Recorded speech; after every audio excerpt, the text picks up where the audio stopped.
Today, let's have a little chat about my childhood growing up in Ghana.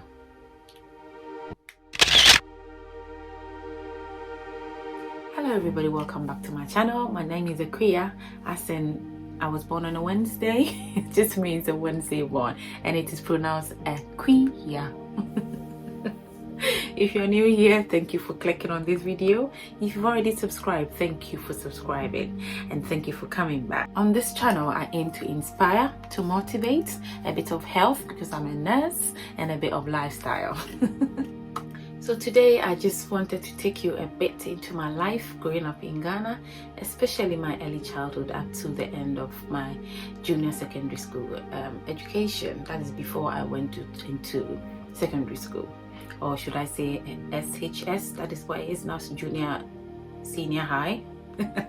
Sorry, things have changed since I was in school, so just a bit bear with me. I am talking about my JSS days, like from my childhood to my JSS days. As a child, I was very confident. That is how I remember my life. I was a very confident girl from my nursery kindergarten days to my early primary school days. I was quite confident. I remember my uncles would take me for a spelling test. We used charcoal, back then is a coal, that they would ask me to write my name on. He would take me to his friends and then ask them to also bring their nieces and nephews to come and do a spelling change to see who can write their name. And I was able to actually write my name. I did not talk quite early, as my mom said. I think it was after 3 years that I started talking, so I was a late talker, but I was quite confident growing up. Class 1, class 2, I was really good in class, and I remember that I was always in the top 5 in my class. So that early stages of my life, I remember it was quite good because as I said, I was very confident. With my dad's job, my dad now is a Supreme Court judge.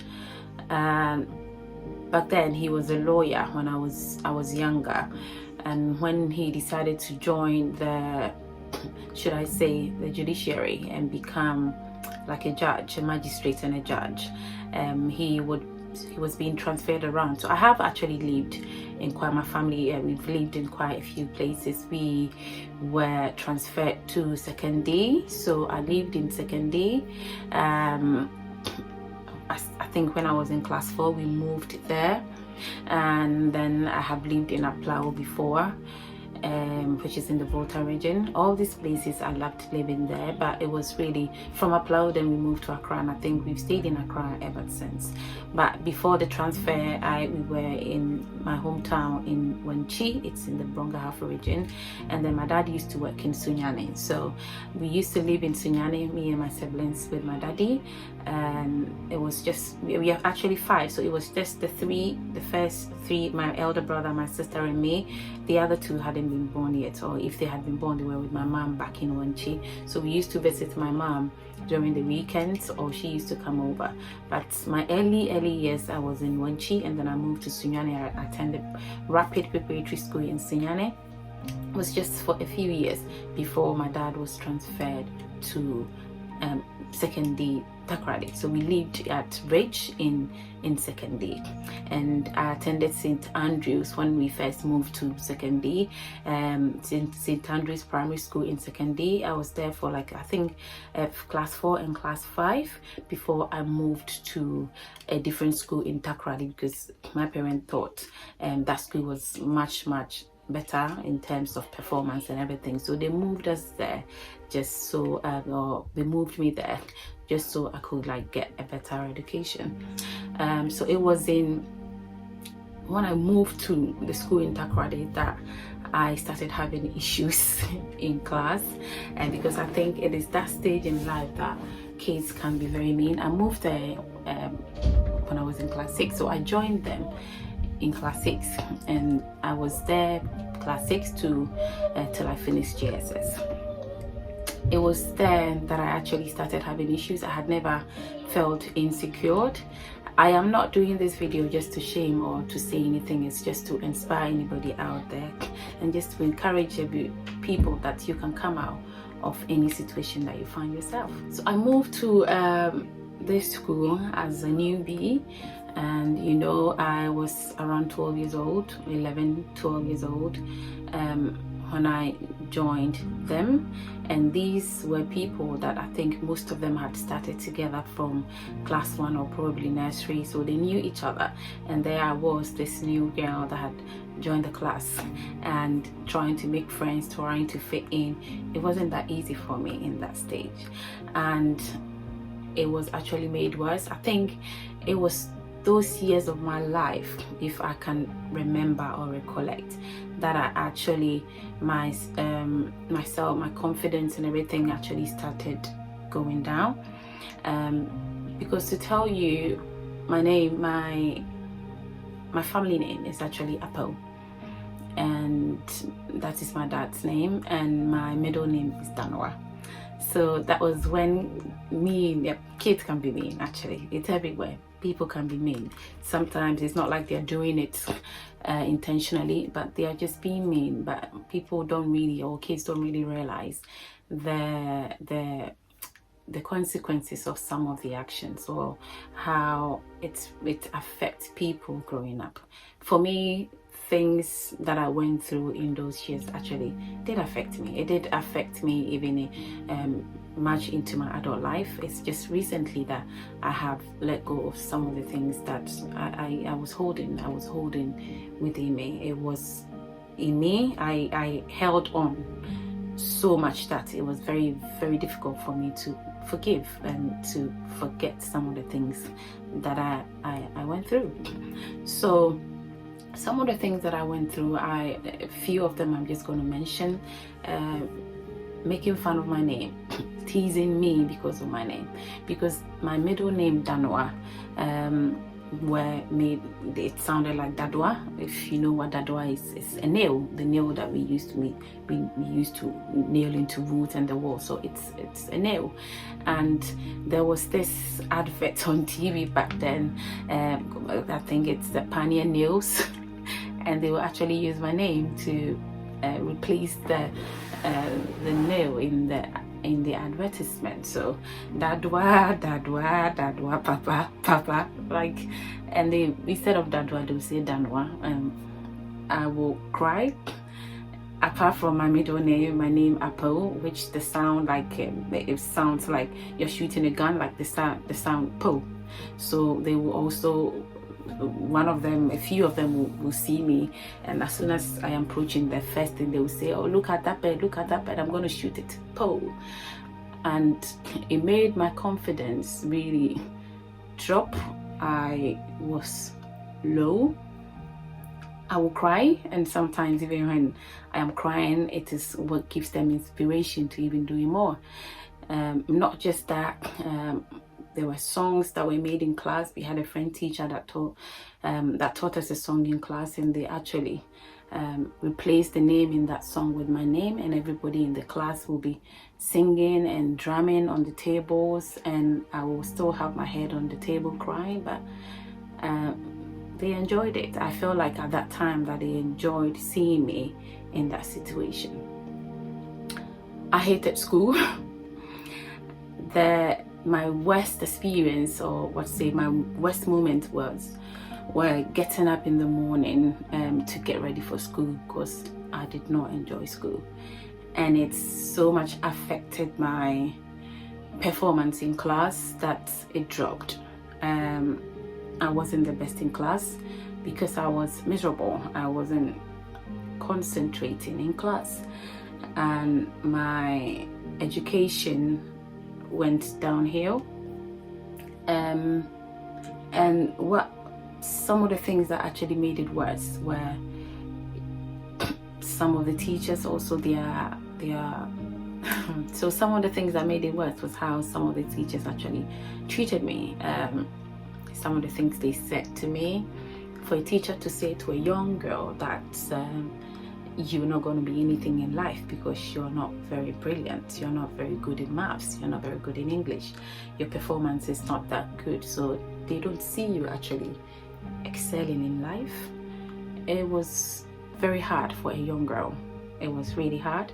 And you know, back home, if you're not very brilliant in class, if you're not one of the best in class, when there are excursions, you don't go, nobody adds your name.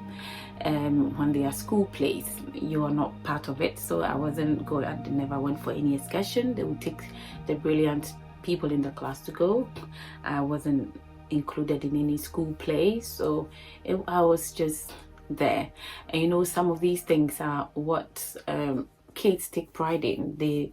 Kids enjoy being part of a school play. My son, I know my first son, there was a play that he wasn't included. He cried because he wanted to be part of it, that the next time they had to include him. So you see, kids take pride in being part of some of these things, going for excursions, and then you actually feeling like you were part of the whole class. And these are some of the things that I did not like. I did not enjoy, because I wasn't a very good student. But one subject that I excelled in class was technical drawing and technical skills. I think those were my best, because I could just take my mind off it, because it was art, and I love art. I love drawing, I love fashion, I love things like that. So those ones I did not have to think, it just came naturally. So I actually excelled in those subjects. And then I wrote my SSCE, and I managed to BECE, yes, and I managed to get into one of the best schools in Ghana, which is Infantiman Girls. I'm a Moga. I'm a Moga. And then when I'm not going to go through my secondary school days, because even though they were not pleasant, for me, I would say it was much better than my primary and JSS days. Okay, and so I grew up thinking I wasn't good enough. I grew up questioning my abilities. I grew up thinking that I would never be good in maths. I could never do anything maths. I could never do anything science, because that's how I was made to feel, that I cannot do these. Okay, that's how I was made to feel, that these subjects are not for you. You are not good enough. But guess what? I still managed to get into uni. And as usual, I never went for the sciences or the maths. The things that back home, it is believed to be the best subject. It is believed to be reserved for the very intelligent and the very smart ones. That those that are not very smart should go for the home economics and the art and those stuff. But that's not true, because we all know that anybody can excel in anything. It doesn't matter the way you go. It's just that back home we love the doctors, we love the engineers, we love those kind of careers. So if your child is not good enough, then they go for the sewing and the hairdressing and stuff. So as usual, I went to uni and I studied clothing and textiles, that is fashion designing. So I finished uni. I did not even work with my fashion designing. I got a job into MTN, so I was an MTN girl. That was customer care job until I got married, and my husband resides in the UK, so I had to come and join him. And when I joined him here, I realized that my certificate from Ghana, not just because it was home economics, not because it was clothing and textiles, it's just that certificate, it doesn't matter the background back home, when you bring it here, it's not really accepted. They want you to have their own. So I decided to go back to school. And when I decided to go back to school, because if I hadn't go back to school, that means I will have to come and be doing the menial jobs that most people come here, they do. I'm not disrespecting any job, but then when you come here, it's either you are working at Tesco's, customer, you know, those kind of things. Tesco is a supermarket here. We have Tesco, Asda, those kind of jobs. So you become like a tail girl. That's the job that most people go for, or other jobs, cleaning and those stuff. And I did not want to do that, so I decided to go back to school. And then deciding to go back to school, I was deciding what I wanted to do. But I worked a bit here as a receptionist in a hospital and seeing what the nurses, because back home I did not really enjoy nursing. I don't think it was anything that I had desired or wanted to do, because I wasn't very good in science, and I think you need science to be able to do nursing, isn't it? So I decided to go back to school, and working in a hospital, I chose nursing. But I did not have the background of science, because you need science, you need maths, and those ones I did not pass. So I couldn't present those certificates. So I had to go back to college to study for 1 year maths and English and sciences to be able to gain entry into the uni to go and study nursing. And guess what? When I got to college, that was when I really discovered my potentials. So I had to start from the basics of science, maths. Okay, so I had to start learning basics. If I'm telling you basics about science, the cells, atoms, and all those things. And I realized that I enjoyed them, because the way they teach here, the resources that are available here are quite different from when I was growing back home. The internet is here. You have access to all the resources that you need to become successful when studying. And I realized that science was very, very enjoyable. Maths was very, very enjoyable, and that it wasn't as difficult that I thought it was. And I excelled so much that my tutors back in college were kind of surprised when I told them that I had no background in maths and science. Actually, it is in college that I learned how to do long division, that I learned to do basic maths. But I excelled so quickly that year in college, I was the best student in my class in maths and in science. Actually, it was in science, biology, physics, chemistry. I was always top in class, and I graduated as the best, with the best results in that year in college. And then I went to uni. Here you can apply up to 5 unis, make it like with the assurance that one of them will take you.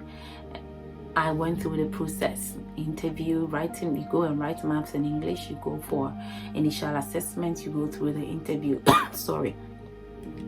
I got all the 5 units that I applied to. Some of my mates did not get through that year. Some had only 1, but I had 5. So I had 5 choices to make. And that's when I decided to go to Greenwich University to study my nursing degree. And over there also, I excelled in my sciences and all the subjects that I graduated with a first class degree. Now at this stage of my life, I feel like there is no need harboring bitterness in me. I had to let go, because it was a growing phase for me. It was something that I had to go through to get to the stage that I am now. And it is a real growth for me to let go of bitterness, and just embrace love. I have nothing against anybody now. I have forgiven all the people that I was holding within me, just to be free. And I have realized that everything is in the mind, and that anything that I set my eyes on to do, I can do it. I have no limitations, and I am going for gold, and I am attaining what I want to attain. So be inspired. If you've been through similar situations that I have been through, there is a way out. You are not the only one. I have been there, and there I am now as a confident person. I never ever now doubt myself and my capabilities. I believe that everything that I set my eyes on, it's just that is if I don't want to, but if I want to, I can do it. Okay, I have thought of studying medicine before. The only thing that held me back was the fact that I have children. They are quite young, and it's really it will be a commitment that I feel like at this stage I have very little children, very young children in the UK, where you don't really have help around it with childcare and everything. It will be a very difficult thing for me, not because I can't do the course, but because I want to my children to enjoy the childhood, have mommy around all the time. And then probably if one day I want to go for it, why not? I'll go for it. If you have similar experiences you want to share, you can comment in the comment section. I would love to read it. But this is mine. I hope you enjoyed it, and I hope it's inspired you to go for gold and never settle for less, and also to forgive. If you're holding anybody in your heart, any bitterness against anybody, just let go. Let love reign. Let's take that bitterness, because as you're keeping it within you, it is holding you down, and you're not going to make any meaningful progress. So let go and let love reign. Thank you for watching once again. I hope you subscribe, you like, and you comment, and you share. You can press the notification button so you don't miss any of my videos, and I will speak to you, or I will be with you in my next video. Thank you. Bye.